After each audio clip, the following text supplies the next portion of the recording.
Previously on Pretty Little Liars. Hi guys, it's Lauren Daisy. Welcome back to my channel and welcome to a long overdue OG PLL video. I have been doing a lot of videos recently about Pretty Little Liars Summer School, which I have been loving and enjoying, and I know that you guys have as well.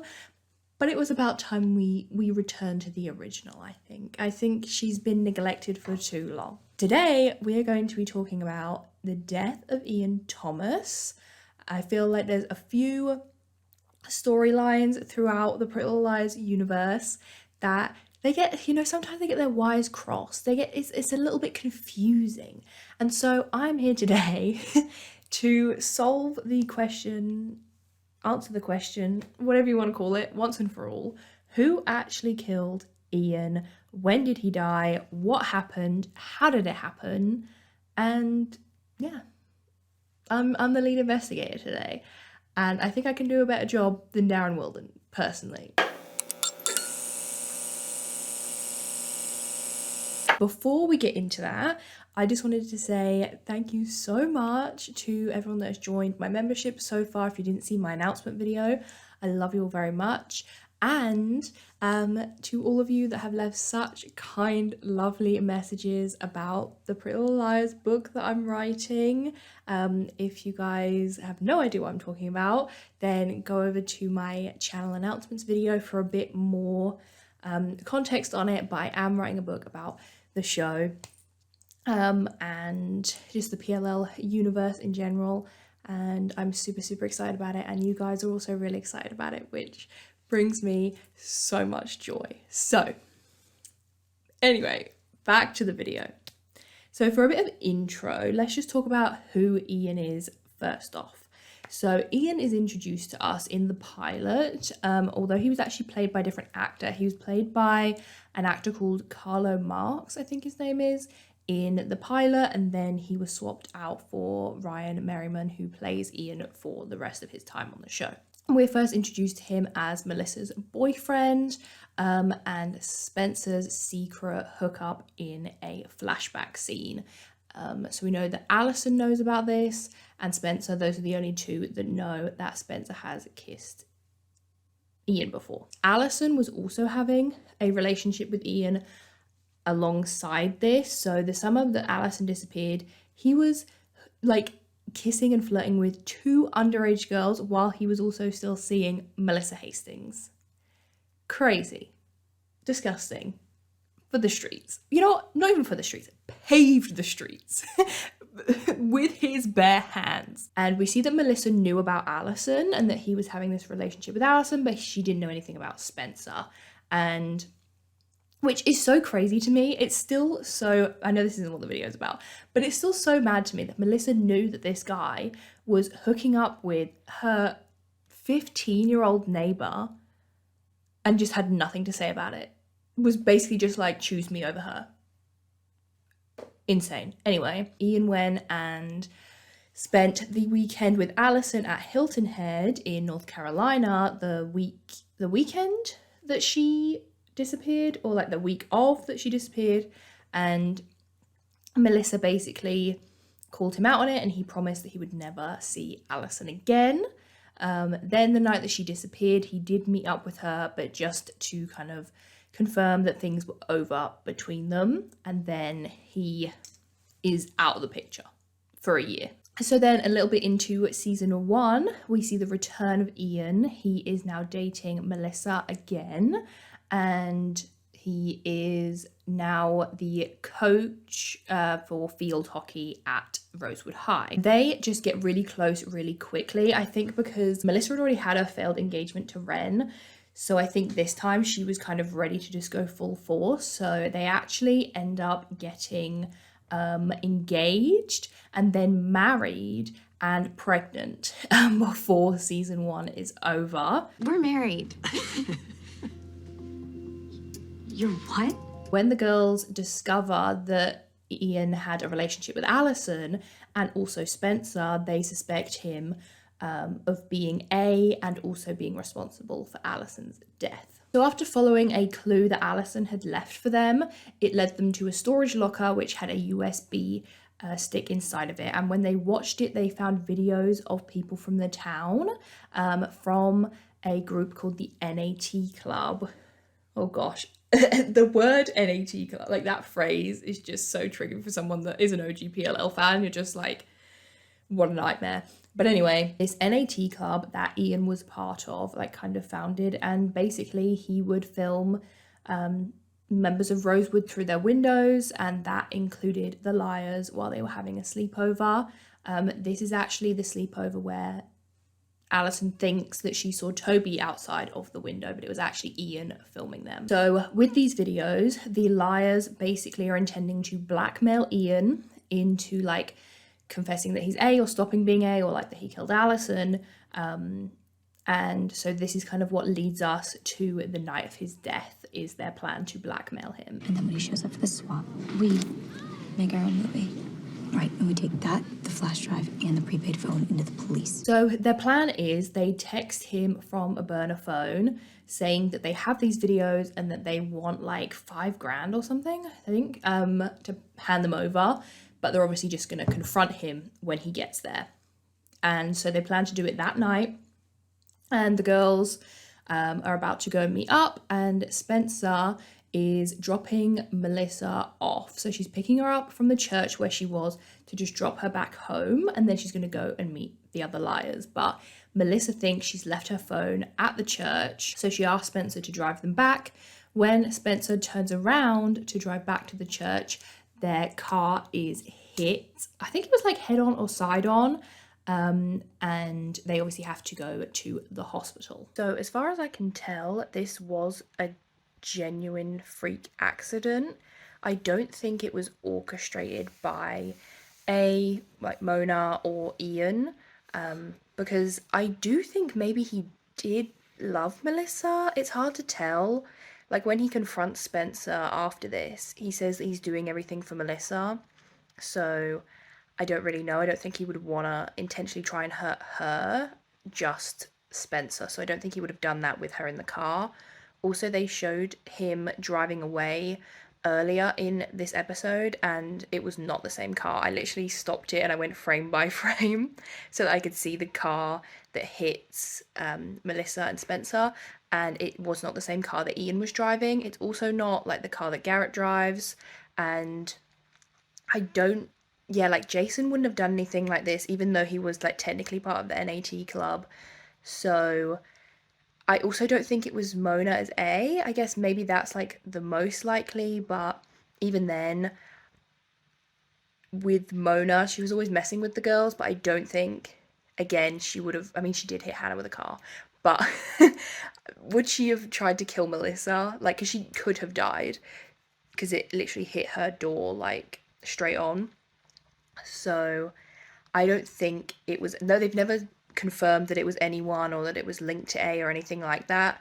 So I'm just going to kind of take it at face value, and that it just was a freak accident, and Spencer maybe wasn't paying attention or drove at the wrong time, was too focused on like what Melissa was saying, or was doing like a U-turn or something when she shouldn't have been, and the car hit her. So our other Liars, Emily, Hannah and Emily, are waiting at the meeting point where Ian is going to be showing up to get the videos, and they're kind of getting worried now because it's at 7:30 and Spencer still isn't there, and they don't know obviously what has gone down at the church. So back at the hospital, Spencer is fine, but Melissa has been injured, and obviously at this point she is pregnant, so they're kind of closely monitoring the health of her and her baby.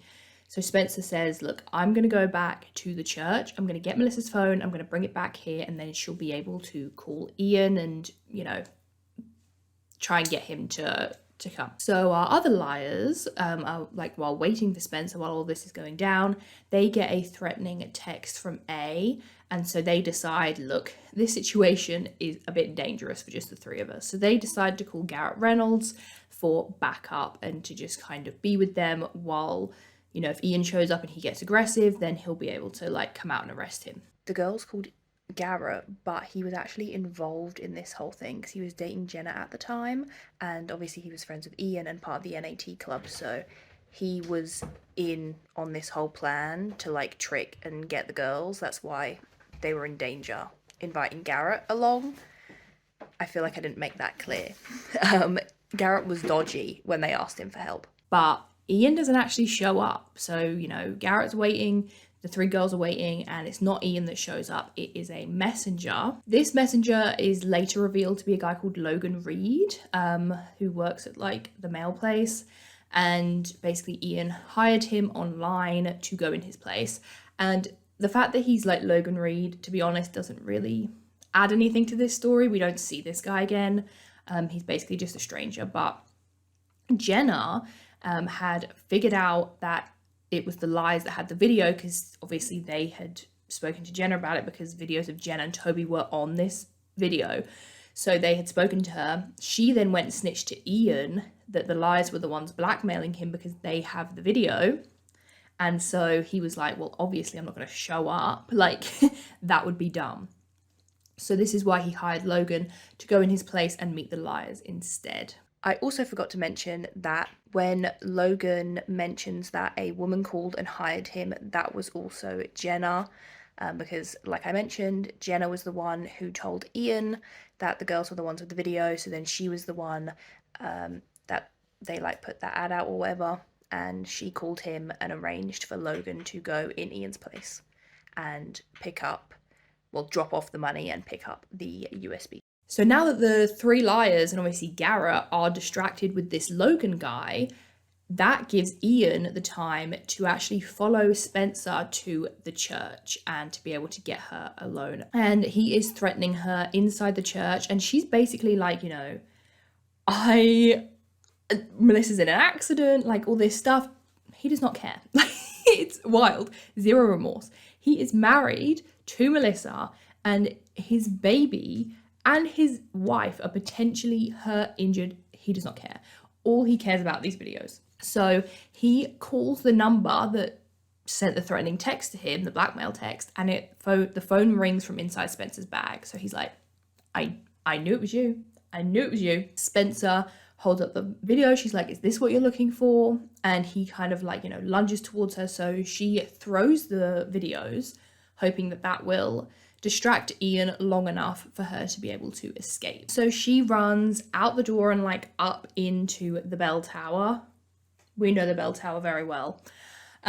We've seen her many a time. Ian goes up after her because I guess at this point he's like, well, there could be copies of the videos. Are you going to tell anyone about these and about the fact that I threatened you? So he's like, this is a loose end and I need to cut it off. So he chases her up the bell tower. And as Spencer's running up, she tries to call one of the girls and luckily they answer, but he manages to catch her before she can say anything. So the girls are in the car, the three of them, and they're listening to this phone call.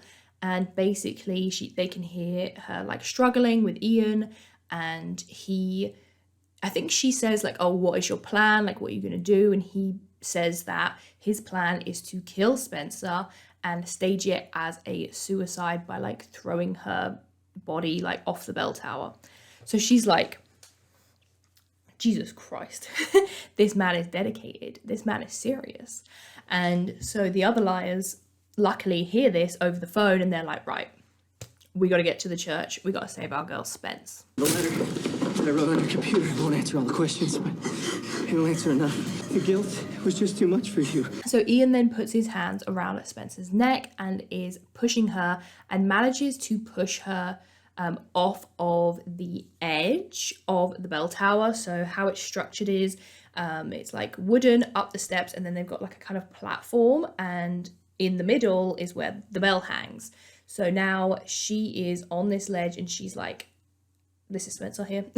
She's hanging off. She's like hanging on for dear life right now. He's like trying to get her to basically let go so that she will fall to her death. Then, who we at the time believed to be A, comes up behind him in the black hoodie, in the full get up. Ian looks at them and is like, what are you doing here?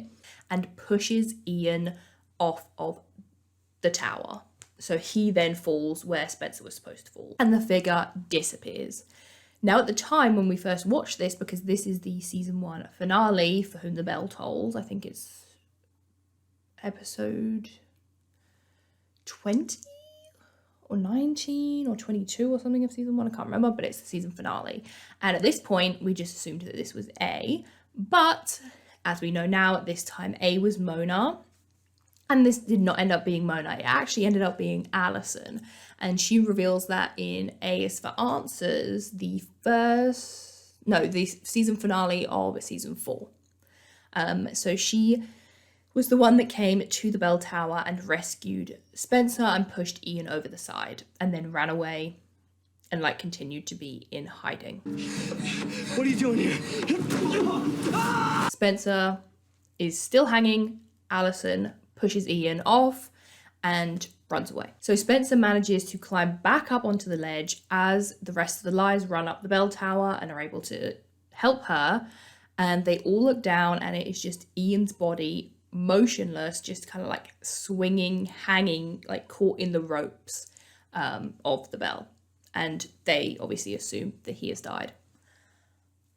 This is wild. Like, we've seen some crazy shit in this show, but I still think the season 1 finale really holds up as one of the most scary parts of this show, because that man was out for blood. It was crazy. And when you see his body like hanging in the ropes, like genuinely haunting, no joke. So then the girls are walking out of the church, like trying to console Spencer. Spencer had said to them, you know, A was here. A saved my life. It was crazy.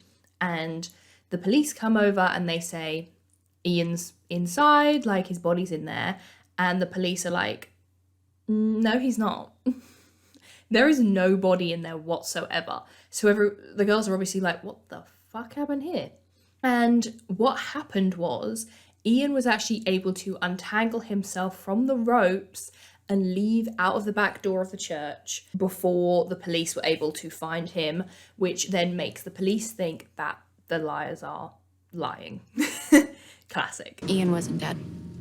I was waiting in the back and I saw him. So then, post Bell Tower, right? That is the end of this season. And then we're moving into season 2, and it's like, what the hell happened to Ian, right? Now, this is where I think it gets a bit confusing, is when Ian's body is discovered, because it's like, who like killed him? Like, what even happened here? So I'm just going to go through it as it happened. Ian gets down from the bell tower, escapes out the back of the church, and it's kind of unknown how long he's kind of gone for. Because when the girls eventually find his body, it's not that decomposed or anything like that. So we can probably assume he maybe hid out for a couple of days, or maybe it was that night. There's not really any way to know how long he was kind of on the run for. But he goes into hiding and then ultimately decides to give up. He's like, you know, I don't want to face the consequences of what I've done, because there's no way I can get out of this. I tried to kill Spencer, and these videos obviously still exist because he doesn't have the USB. He didn't pick it up after Spencer threw it. So he's like, they're going to find out about the videos. They're going to find out that I tried to kill Spencer. I'm going to jail. Like, Melissa's obviously going to leave me. So he's like, this isn't worth it. And he actually takes his own life. He shoots himself in the head and he takes his own life, because he was like, there's no way that I'm going to get off scot-free. So I'm out, basically. And he does this in an abandoned barn, still in Rosewood. And we know that this is around the same time, potentially like the next day or a couple of days later, because he's still wearing the same outfit that he was wearing in the bell tower. So he hasn't communicated with anyone or gone and hidden out anywhere, because the liars do think for a little while that maybe he was hiding out at Jason's house, but I don't think this is the case because he's wearing the exact same clothes. So Mona, obviously as A at the time, then found his body and leaves a fake suicide note with it. And this note is made up of A texts, as Emily figures out after they find it. And it's him confessing to the murder of Allison. After re-watching the clip from the show, I think I'm going to go with that he actually died that night or the next day, not a few days later, because Mona would have had to have found him in order to take his phone and start messaging Melissa from it. And that happens like pretty soon after. So I'm gonna go with that he left the bell tower, because obviously Alison saw him run off. Maybe Mona followed him or had a tracker on his phone or something, or his car, because we know that she loved doing that. And she then was able to find him maybe the next day, or maybe it was that night. Maybe he had a gun in his car just in case, like, he needed it for something, who knows. But yeah, I think I'm going to go with it was either the same night or the very next day. So after she's done this, she also takes his phone and then starts messaging Melissa on it, you know, trying to make her think that he's alive. And this then results in Melissa going to the barn and the girls following her, and that's when they all discover Ian's body. Melissa, Aria, Emily, Hannah, Spencer, and Ren is there as well.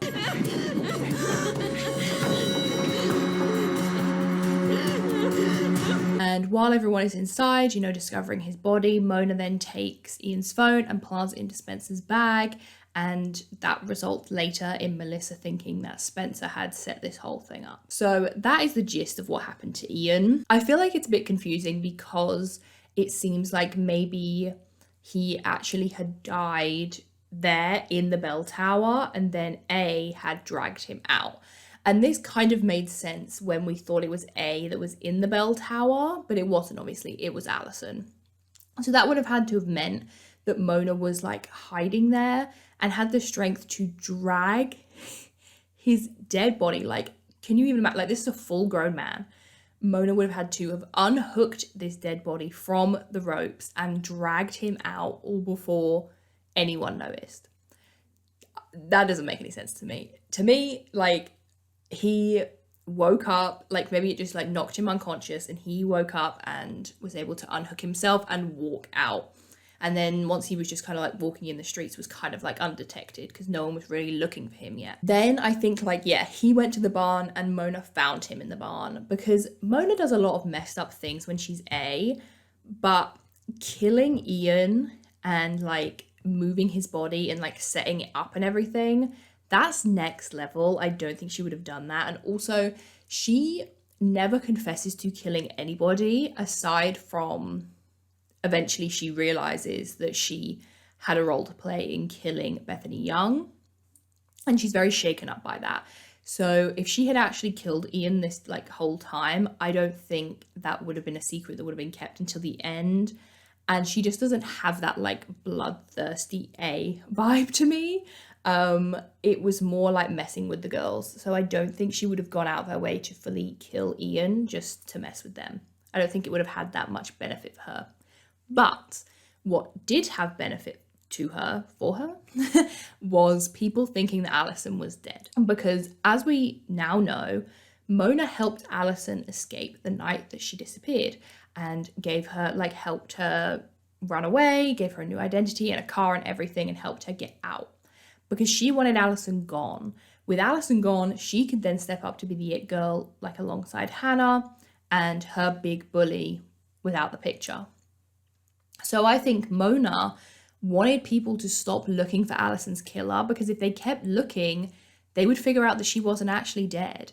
So by her faking Ian's suicide note and making it look like he confessed, then the case would be closed and she would be able to know that Alison was just going to live wherever she was going to live, and Mona was never going to have to deal with her again. Making it out of the A-text was a way to still keep the liars like under her kind of like grasp, and obviously they thought he was A. So Mona didn't want them thinking that Ian was A and that A was now gone because he had died. So it was kind of the perfect strategy, because she gets what she wants in people, you know, believing that Alison is dead and that case is closed by planting the note, but she also gets that the liars now know that Ian wasn't A. So they're still supposed to be afraid of her. So she's kind of got the best of both worlds here. And we don't know if Ian left an actual note because it's never found. I'm assuming that he didn't, because he didn't seem to have any remorse. Like, I don't think he wanted to give Melissa any kind of closure. So I don't think he wrote a note. But yeah, that is it. It's kind of confusing. They kind of lead you to believe that A was the one that killed Ian, but actually, in fact, Ian had just taken his own life, and then Mona as A kind of used that scenario to benefit her game and her plan. Also, by framing Ian, it helped Mona in another way as well, because the police were looking at the liars as being suspicious, because it looked like they'd planted evidence on Ian. They were really pointing the finger at him, and he just kept outsmarting them. Like, A planted that trophy that then made the girls look guilty. So then, in turn, by having this note and revealing that he actually was the one that killed Allison, she then got the girls out, like, in the clear of the police, so she could still continue to play with them and toy with them. It was all very calculated and very well done. This is why Mona was the best A, I think, anyway. She was everything. She was a step ahead of everyone. It was great. This first season of PLL was just so good. I mean, it was just chef's kiss. Like, this is crazy. This is crazy shit.